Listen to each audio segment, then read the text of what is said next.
Hello, my dear students. Welcome back to this special English class from home. In my last class, I have started discussing the poem Sonnet number 18 by William Shakespeare. In that class, I actually made an introduction. I told you a few words about the poet himself. Then I discussed the meaning and the definition and the origin of sonnets. I also told you about the classification of sonnets, that is Shakespearean sonnet and Petrarchan sonnet.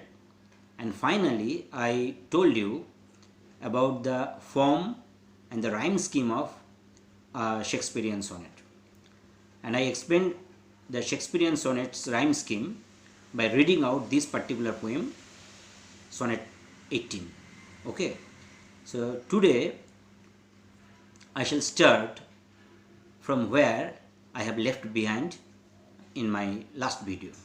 So get ready with an exercise book, a pen, and of course your textbook that should be open at this poem. Okay. Today, first we will tell you about the theme of this poem. In this poem, Shakespeare actually paid a glowing tribute to the beauty of a dear friend of his. And in doing so, he actually immortalized the beauty of his beloved friend. And in this process, he also expressed his supreme confidence in his own art, in his own poetic genius. অর্থাৎ এই কবিতায় কবি তার একজন প্রিয় বন্ধুর যে সৌন্দর্য তার প্রশংসা করে কবিতাটা লিখেছেন, এবং শুধু তাই নয়, এই কবিতার মধ্যে দিয়ে তিনি তার বন্ধুর যে সৌন্দর্য সেটাকে অমরত্ব দান করেছেন। ঠিক আছে, so this is the theme of the poem. কিন্তু one question arises in your mind, that is who was that great friend of Shakespeare? শেক্সপিয়ারের সেই প্রিয় বন্ধুটি কে, যাকে নিয়ে, যার সৌন্দর্যকে অমরত্ব দিয়ে শেক্সপিয়ার একটা কবিতায় লিখে ফেললেন।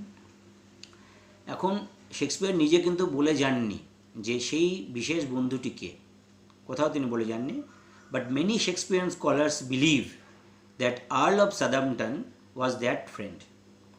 Actually Earl of Southampton was a friend and patron of Shakespeare, and he was a very handsome young man. কিন্তু এর কোনো কংক্রিট এভিডেন্স নেই। শেক্সপিয়ার নিজে কিন্তু বলে যাননি যে কোন বন্ধুকে উদ্দেশ্য করে তিনি এই কবিতাটি লিখেছিলেন। নাও we'll read out the poem and give you the line by line meaning. I will try to make you understand the meaning of each sentence or each line of that poem. The Shakespeare actually in this poem directly addresses his friend. এই কবিতা কিন্তু Shakespeare তার বন্ধুকে সরাসরি সম্বোধন করে কবিতাটা শুরু করছেন। And he begins the poem with a rhetorical question. তিনি শেক্সপিয়ার এই কবিতাটা শুরু করছেন একটা রেটোরিক্যাল প্রশ্ন দিয়ে। রেটোরিক্যাল কোশ্চেনের মানে কি না, রেটোরিক্যাল কোশ্চেন বলতে বোঝায় সেই প্রশ্নটা যে প্রশ্নের উত্তর বলে দেওয়ার দরকার হয় না, the answer is very obvious. ঠিক আছে, যে প্রশ্নটা উনি করছেন সেই প্রশ্নটার উত্তর ডাইরেক্ট না বলে সেটা বোঝা যাচ্ছে উত্তরটা কি। তো let us read the first quatrain. Shall I compare thee to a summer's day? Thou art more lovely and more temperate. Rough winds do shake the darling birds of May, and summer's lease hath all too short a date. Shall I compare thee to a summer's day? This is the first line.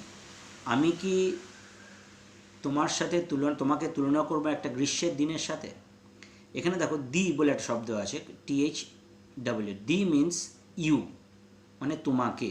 The is here the object of the word verb compare. তৎকালীন যুগে মানে শেক্সপিয়ারের আমলে বা Elizabethan পিরিয়ডে English এইভাবে লেখা হতো, দাও, THOU, দাও মানে তুমি, ইউ, এবং দাওটা ইউজ করা হতো সাবজেক্ট হিসাবে, আর অবজেক্ট হচ্ছে দি। তাহলে আমি কি তোমাকে তুলনা করব একটা গ্রীষ্মের দিনের সাথে? মনে রাখতে হবে there is a difference between the summer day of England and the summer day of India. আমাদের দেশে গ্রীষ্মকাল মানে একটা প্রচণ্ড দাবদাহ, অসহ্য লাগে, আর গ্রীষ্মকাল অনেক দিন ধরে চলে, মার্চের শেষ থেকে জুন মাস পর্যন্ত টানে। ওদের দেশে গ্রীষ্মকাল খুব অল্প সময়ের জন্য থাকে এবং ওটা শীত প্রধান দেশ, তাই summer's day means a very enjoyable and pleasant day. Summer's day means a bright Sunny enjoyable pleasant day ওদের দেশে। তাই বলছে একটা গ্রীষ্মের দিনের সঙ্গে কি আমি তোমার তুলনা করব? এই this is the rhetorical question with which the poem begins.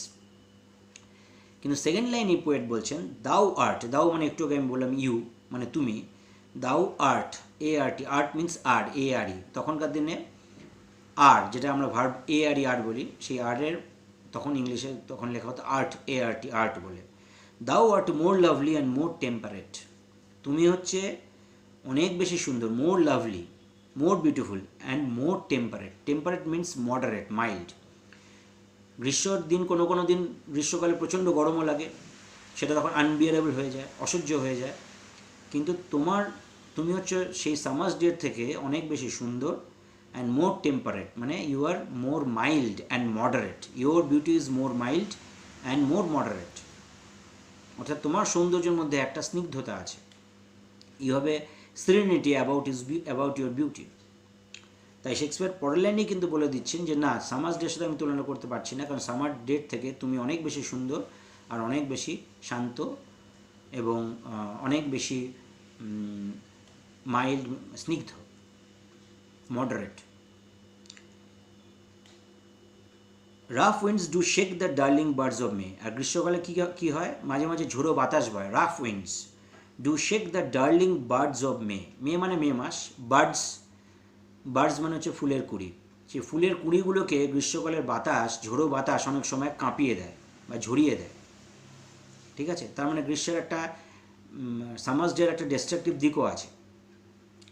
And summer's lease hath all too short a date, এখানে একটা কথা আছে লিজ, এলিএস, লিজ মানে ধরো তুমি কোনো একটা প্রপার্টি ভাড়া নিচ্ছ বেশ কিছুদিনের জন্য, এই যে চুক্তিপত্র হলো বা যে চুক্তিটা করা হলো তাকে বলে লিজ নেওয়া। কোনো একজন বিজনেসম্যান ধরো দীঘায় গিয়ে একটা হোটেল খুলবেন, এবার হোটেলটা খুলবার জন্য তার দীঘায় একটা বাড়ি করতে হবে, তিনি একটা বাড়ি ওখানে লিজে নিলেন, অর্থাৎ তিনি 5 বছরের জন্য বাড়িটা নিয়ে নিলেন, আর 5 বছরের জন্য তিনি বছরে বছরে তাকে বাড়ির মালিককে টাকা দেবেন, এটাকে বলা হয় লিজ নেওয়া। আবার লিজে আরেকটা মানে আছে, যে জিনিসটা আমি লিজ নিলাম, যত দিনের জন্য লিজ নিলাম সেই টাইম পিরিয়ডটাকে আবার লিজ বলা হয়ে থাকে। তাই পোয়েট এখানে বলছে, and summer's lease hath all too short a death, hath means has, HAS, ঠিক আছে। ওল্ড ইংলিশে হ্যাজকে হ্যাথ বলা হতো। তাহলে বলছে সামারের যে সময়কাল, গ্রীষ্মের যে সময়কাল, সেটা খুবই ছোট। Summer is very fleeting in England, সেটা তৎকালীন যুগেও ছিল এখনও, অর্থাৎ গ্রীষ্মকালের যে সময়কাল সেটা খুবই ছোট। Summer is very, the span of summer is very short, এই লাইনটা এটাই মানে, ঠিক আছে। তাই এই ফার্স্ট স্ট্যান্জার কবি কী করলেন, কবি একটা তুলনা দেওয়ার কথা বলেছিলেন যে সামার ডের সঙ্গে তার বন্ধু সৌন্দর্যের, কিন্তু ultimately he says that's the poet's friend's beauty is superior than that of a summer's day. So this is all about the first quatrain. Now come to the second quatrain. Sometime too hot the eye of heaven shines, and often is his gold complexion dimmed, and every fair from fair sometime declines, by chance or nature's changing course untrimmed. Sometime কখনো কখনো too hot the eye of heaven shines, eye of heaven, eye মানে চোখ আর heaven মানে হচ্ছে স্বর্গ, eye of heaven means সূর্যকে বোঝানো হচ্ছে। বলছে কখনো কখনো সূর্য প্রচণ্ড গরম হয়ে যায়, সূর্য খুব তীব্রভাবে কিরণ দিতে থাকে, ঠিক আছে। Sometimes the in summer time the sun becomes too scorching, too burning, it shines tremendously, প্রচণ্ডভাবে কিরণ দিতে থাকে এবং সেটা প্রচণ্ড অসহ্য হয়ে যায়, প্রচণ্ড গরম লাগে আমাদের, ঠিক আছে। And often is is gold complexion deemed, আবার কখনো কখনো দেখা যায় তার যে গোল্ড মানে সোনালি যে তার যে রং, কমপ্লেকশন মানে কালার, সেটা আবার নিষ্প্রভ হয়ে আসে, ডিমড হয়ে যায়। অর্থাৎ সামার্স ডের যে বিউটি সেটা কিন্তু ইনকনসিস্টেন্ট, কখনো সেটা তীব্রভাবে দাবদাহ দিচ্ছে, আবার কখনো কখনো সেটা নিষ্প্রভ হয়ে যাচ্ছে। কী করে নিষ্প্রভ হয় না, গ্রীষ্মকালে ইংল্যান্ডে হয়, আমাদের দেশে মাঝে মাঝে দেখবে মেঘ এসে যায়, এসে ঝড় বৃষ্টি হয়, সূর্য মেঘের আড়ালে চলে যায়, তখনই বলা হচ্ছে so when the sun is covered by clouds, stormy clouds in summer time, its complexion gets dimmed, এর রঙটাও তখন ডিমড হয়ে যায়, এর কালারটা সে সোনালি কালার আর থাকে না, সূর্যকে আর দেখাই যায় না, নিষ্প্রভ হয়ে যায়, সেই কথাটা বলছে। অর্থাৎ সামার ডের যে ইনকনসিস্টেন্সি, সেটা উনি বলছেন। And every fair from fair sometime declines by chance or nature's changing course untrimmed. আর এটা নেচারের, প্রকৃতির এটাই নিয়ম যে এভরি ফেয়ার মানে প্রত্যেকটা বিউটিফুল জিনিস, প্রত্যেকটা সুন্দর জিনিস তার চরম সৌন্দর্যের যে অবস্থা তার কিন্তু পতন হয়, ডিক্লাইন করে। ডিক্লাইন মানে নেমে আসা, ওর সেন্স খারাপ হয়ে যাবে। পৃথিবীতে এমন কোনো জিনিস নেই যার সৌন্দর্য চিরকালের জন্য স্থায়ী। কোনো একজন ধরো সুপারস্টার, তার ইয়ং এজে, ফিল্মের কোনো একজন সুপারস্টার, তার ইয়ং এজে he is very beautiful, very handsome, her fans are get attracted to him. কিন্তু with ages, with the passage of time, he gets old and he started losing his beauty, his charm. এটা প্রকৃতির ধর্ম। তো poet সেটাই বলছেন যে প্রত্যেকটা সুন্দর জিনিস কিন্তু আস্তে আস্তে তার সৌন্দর্য একটা সময় আসে, তার সৌন্দর্য সে সেটা হারাতে থাকে। আর কীভাবে? By chance. কখনো কখনো সৌন্দর্য হারায় কীভাবে? By chance, by misfortune, by accident, দুর্ঘটনাবশত, দুর্ভাগ্যবশত হতে পারে। আর নেচার্স চেঞ্জিং কোর্স আনট্রিমড, নেচারের যে গতিপথ সেটা সবসময় চেঞ্জিং, প্রকৃতির যে গতিপথ সেটা সবসময় প্রতিনিয়ত সেটা চেঞ্জ হচ্ছে এবং সেটা আনট্রিমড। আনট্রিমড মানে সেটাকে কাটছাট করা যায় না, সেটা আনচেঞ্জেবল, আনচেঞ্জড। প্রকৃতির যে পরিবর্তনশীল নিয়ম সেটা হচ্ছে অপরিবর্তনীয়। The changing course of nature is unchanged. এবং এই নিয়মের বশবর্তী হয় পৃথিবীর প্রতিটা সুন্দর জিনিস কিন্তু তার সৌন্দর্যকে হারায়। তাই সামার্স ডেওরও তার সেরা সৌন্দর্যকে হারায়। ঠিক আছে, এইটাই হচ্ছে সেকেন্ড স্ট্যান্ডার যে আইডিয়াটা এখানে এইভাবে তিনি বলেছেন। Now come to the third stanza or third quatrain. But thy eternal summer shall not fade, nor lose possession of that fair thou owest, nor shall death brag thou wanderest in his shade, when in eternal lines to time thou growest. But মানে কিন্তু thy মানে your eternal summer shall not fade. তোমার eternal means Shashwata, eternal means perpetual or endless. তোমার যে শাশ্বত summer, তোমার summer মানে এখানে summer বলতে ইউথকে বোঝানো হয়েছে, তোমার যে যৌবনকাল। ঠিক আছে, ইংলিশ পোয়েট্রিতে অনেকবার এই ব্যাপারটা বলা হয় যে যে চাইল্ডহুডকে তুলনা করা হয় নেচারের স্প্রিংয়ের সাথে, স্প্রিং সিজনের সাথে, বসন্তের সাথে। আর যে ইউথটাকে তুলনা করা হয় সামারের সাথে। আর মিডল এজটাকে তুলনা করা হয় অটামের সাথে, মানে শরতের সাথে। আর ওল্ড এজটাকে তুলনা করা হয় উইন্টারের সাথে।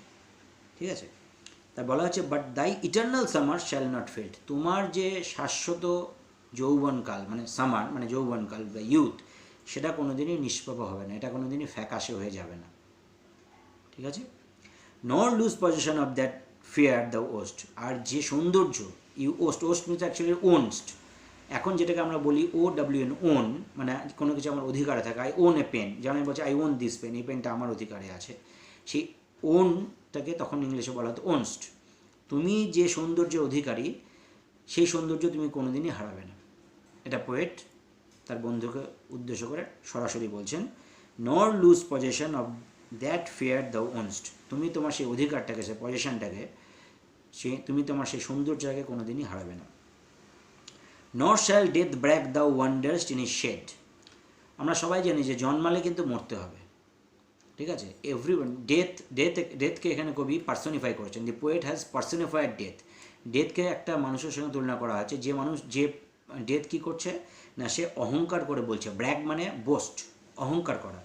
ডেথ এখানে অহংকার করে বলছে যে প্রত্যেকটা মানুষকে কিন্তু আমার ছায়ার তলায় এসে তাকে বিচরণ করতে হবে। ওয়ান্ডারেস্ট মানে ওয়ান্ডার, বিচরণ করা, এদিক ওদিক ঘুরে বেড়ানো। আর শেড মানে ছায়া। ডেথ সবসময় বলে কি যে every human being or every individual has to wander in my shade, প্রতিটা মানুষকে আমার ছায়ায় আসতে হবে, অর্থাৎ প্রতিটা মানুষকে মরতে হবে। কিন্তু পোয়েট বলছেন নর শ্যাল ডেথ ব্র্যাক দাও ওয়ান্ডারেস্ট ইন এ শেড, মৃত্যু কখনোই দাবি করতে পারবে না যে তোমাকে তার ছায়ায় যেতে হবে, অর্থাৎ তুমি কোনোদিনই মরবে না, মৃত্যু কোনোদিনই তোমাকে তার ছায়ার মধ্যে আনতে পারবে না। কবি বলছেন, মানে কবি সরাসরি বলে দিচ্ছেন তুমি অমর থাকবে। কিভাবে? when in eternal lines to time thou growest, যখন এই ইটার্নাল লাইন্স, আমি যে কবিতার লাইনগুলো লিখেছি এই লাইনগুলো হচ্ছে ইটার্নাল, এটা শাশ্বত, পারপিচুয়াল, এন্ডলেস, এর কোনো শেষ নেই। যুগে যুগে মানুষ এই কবিতার লাইনগুলো পড়বে। এবং এই লাইনগুলোর মধ্যে দিয়ে তুমি তুমি তুমি you will grow day by day, তুমি বাড়বেই, তোমার কোনো দিন ধ্বংস হবে না, তোমার কোনো দিন মৃত্যু হবে না। কি এই কথাটার মানে কবি হয়তো এইভাবেই বলতে চেয়েছেন যে from time to time in future generations all people will read this eternal lines of mind, আমার এই শাশ্বত লাইনগুলো পড়বে, and they will come to know about your beauty, তারা তোমার সৌন্দর্য সম্পর্কে জানতে পারবে, এবং তাদের মধ্যে দিয়ে তোমার সৌন্দর্য ক্রমশ তোমার সৌন্দর্যের কথা লোকের মুখে মুখে ছড়িয়ে পড়বে, এবং তোমার সৌন্দর্য ক্রমশ বৃদ্ধি পাবে, তোমার সৌন্দর্য ধ্বংস হবে না, তোমার কোনোদিন মৃত্যু হবে না। Through this eternal lines of mind you will remain immortal, আমার এই শাশ্বত লাইনগুলোর মধ্যে দিয়ে তুমি কিন্তু চিরকালের জন্য অমর হয়ে থাকবে। এটা গেল থার্ড স্ট্যান্সা আর third quatrain. Now the poet comes to the concluding couplet. আমি আগেই বলেছিলাম যে লাস্ট দুটো লাইনে পোয়েট শেক্সপিয়ার কী করেছিলেন, তার এতক্ষণ যে আইডিয়াটা তিনি বলে এসছেন তার একটা কনক্লুশন টেনেছেন, তার একটা উপসংহার বা তার একটা সিদ্ধান্ত উপনীত হচ্ছেন। দেখা যাক এই কাপলেট উনি কী বলছেন। So long as men can breathe or eyes can see, so long lives this, and this gives life to thee. যতদিন so long as men can breathe, যতদিন মানুষ নিঃশ্বাস প্রশ্বাস নেবে, অর্থাৎ যতদিন মানুষ বেঁচে থাকবে, or eyes can see, মানুষ চোখ দিয়ে দেখতে পাবে, অর্থাৎ পৃথিবীতে যতদিন মানুষ বেঁচে থাকবে, পৃথিবীতে যতদিন মানুষের অবস্থান, মানুষের অস্তিত্ব থাকবে, so long lives this, ততদিন এইটা বেঁচে থাকবে। দিস মানে এই পোয়েমটার কথা বলা হচ্ছে, this very poem, sonnet number 18, এই সনেট 18 ততদিন বেঁচে থাকবে যতদিন পৃথিবীতে মানবজাতি বেঁচে থাকবে, যতদিন পৃথিবীতে মানবজাতির অস্তিত্ব থাকবে। So long there is the existence of human beings on this earth, this poem of mind will remain immortal, আমার এই কবিতাটা কিন্তু অমর হয়ে থাকবে, ততদিন মানুষ এটা পড়বে। And this gives life to the, এবং এই কবিতাটা তোমাকে, দি মিনস তোমাকে, আগেই বলেছিলাম ইউ, এই কবিতাটা কিন্তু তোমাকে জীবন দিতে থাকবে। অর্থাৎ পৃথিবীতে যতদিন মানুষ বেঁচে থাকবে, so long there is the cultivation of poetry in this earth, people will read this poem and they will come to know about your beauty, and your beauty will remain immortal through these lines of mine. অর্থাৎ যতদিন পৃথিবীতে মানুষ বেঁচে থাকবে ততদিন তারা আমার এই কবিতাটা পড়বে, আর ততদিন তোমার সৌন্দর্যের কথা পৃথিবীবাসী জানতে পারবে। এইভাবে poet Shakespeare, the bird of Avon, has immortalized the beauty of his beloved friend, and in these lines also the poet has expressed his supreme confidence in his own poetic genius. এই কবিতার মধ্যে কবি কিন্তু তার যে কবিত্ব প্রতিভা, তার প্রতি তার যে আত্মবিশ্বাস যে এটা একদিন ক্লাসিক হয়ে যাবে, যুগে যুগে মানুষ, বছরের পর বছর মানুষ কিন্তু এই কবিতাটা পড়বে, এই ব্যাপারে তিনি যে একদম কনফিডেন্ট ছিলেন, আত্মবিশ্বাসী ছিলেন, সেটাও প্রকাশ করেছেন। যদিও সেটাই কিন্তু এই কবিতাটার মূল বিষয় না। The main theme of the poet is, of this poem is the immortalization of his poet's beauty through this poem, of his poet's friend's beauty through this poem. এইভাবে পোয়েট তার প্রিয় যে বন্ধুর যে সৌন্দর্য, তাকে তার এই লাইনগুলোর মধ্যে দিয়ে চিরকালের জন্য শাশ্বত অমর করে রেখে গেলেন। এবার তোমরা একটা চিন্তা করে দেখো, in 1616 William Shakespeare passed away, 1616 সালে কিন্তু কবি মারা গেছেন। এটা হচ্ছে 2020। শেক্সপিয়ারের মৃত্যুর কত বছর পার হয়ে গেছে? 404 বছর পার হয়ে গেছে। এখনও কিন্তু এই কবিতাটা আমি তোমাদের পড়াচ্ছি, এখনও সারা পৃথিবীতে এই কবিতাটা স্কুলে, কলেজে, ইউনিভার্সিটিতে পড়ানো হয়। সারা পৃথিবী জুড়ে যেখানে ইংলিশ লিটারেচার পড়ানো হয় বা যেখানে সাহিত্য পড়ানো হয়, এই কবিতাটা পড়ানো হয়ে থাকে। So what ever Shakespeare had told in those days become true, it becomes true, সেটা কিন্তু সত্যি হয়ে গেছে। শেক্সপিয়ার কিন্তু অহংকার করেননি, বরং তিনি তার আত্মবিশ্বাসটাকে প্রকাশ করেছিলেন, সেটা আজকের যুগেও সেটা শাশ্বত। So this is all about the poem. আশা করি তোমরা এটা বুঝতে পারবে, কারণ আমি চেষ্টা করেছি যথেষ্ট সহজ করে, যতটা সহজ করা যায় ততটা সহজ করে এই কবিতাটার মানে তোমাদের কাছে উপস্থাপিত করার জন্য। Now come to the questions and answers. Higher সেকেন্ডারিতে 3 ধরনের প্রশ্ন থাকে, আমি আগেই বলেছি। প্রথমে এক ধরনের প্রশ্ন হচ্ছে মাল্টিপল চয়েস, একটা কোশ্চেনের 4টে উত্তর দেওয়া থাকবে, যেটা ঠিক হবে সেটা তোমাকে বলতে হবে, সেটা পিক আপ করতে হবে বা টিক দিতে হবে, সেটা পোয়েমটা তোমরা ভালো করে পড়লেই পারবে। Then come to the second type of questions, that is short answer type, যেটা একটা সেন্টেন্সে উত্তর দিতে হয়। যেমন এরকম প্রশ্ন হায়ার সেকেন্ডারিতে অনেকবার এসছে যে what does the phrase the eye of heaven mean. Eye of heaven mean বলতে কি বোঝাচ্ছে, তোমার বলতে হবে the phrase the eye of heaven means the sun, এরকম। বা এরকম আসতে পারে যে লাস্ট লাইনটা থেকে আসতে হচ্ছে যে so long lives this, what does this refer to, this refers to this particular poem sonnet number 18 by William Shakespeare. এই কথাটুকু বললেই হয়ে যাবে। অর্থাৎ তোমাকে লাইন বাই লাইন কবিতাটা পড়লেই তুমি প্রশ্নের অবজেক্টিভ হতো। কিন্তু multiple short answer type question কিন্তু কারেক্ট সেন্টেন্সে লিখতে হবে, গ্রামাটিক্যালি কারেক্ট একটা সেন্টেন্স লিখতে হবে, একটা সেন্টেন্সে আনসারটা করতে হবে। এবার আসছি ব্রড কোশ্চেন্স। ব্রড কোশ্চেনের জন্য তোমরা যদি এই পোয়েমটা খুব ভালো করে সাবস্টেন্সটা তৈরি করো, তাহলে আমি আশা করব যে কোনো প্রশ্নের উত্তর তুমি দিতে পারবে। সাবস্টেন্সটার জন্য তোমাদের কী করতে হবে, আমি যে আজকে পড়াবার সময় ইংলিশে যে কথাগুলো বললাম সেগুলো থেকে তোমরা যদি লিখে নাও, তুমি সাবস্টেন্সটা লিখে নিতে পারবে। এছাড়া you can read the substance at the end of this book. The editors of this book has given a substance of this poem. এই বইটা তোমার যে টেক্সট বইয়ের শেষে দেখবে সনেট নাম্বার 18 একটা সাবস্টেন্স দেওয়া আছে, সেটাও তোমরা যদি ভালো করে পড়ে নাও তাহলে সাবস্টেন্সটা তোমাদের তৈরি হয়ে যাবে।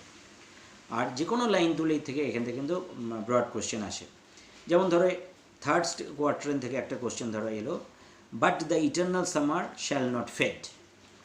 ঠিক আছে, what does the word die mean, what does the expression eternal summer mean? ঠিক আছে, how did the poet conclude his sonnet, সনেটটা কীভাবে কনক্লুড করলেন, এইভাবে। অর্থাৎ যে কোনো লাইন তুলে কিন্তু প্রশ্ন আসতে পারে। কিন্তু আমি যেভাবে আজকে পড়িয়েছি সেটা যদি তোমরা ভালো করে বুঝে এবং টেক্সটটা ভালো করে পড়ো এবং সাবস্টেন্সটা ভালো করে লেখো, তাহলে I am sure you will be able to answer any questions that may come from this poem. So now what you have to do is watch this video carefully and if required repeatedly, then listen to me very minutely and go through the poem. I am sure you will be able to comprehend the theme and the general idea of the poem, general meaning of the poem. So with this this video lesson comes to an end. Wait for my next video. Stay safe, stay indoors. Till then, ciao.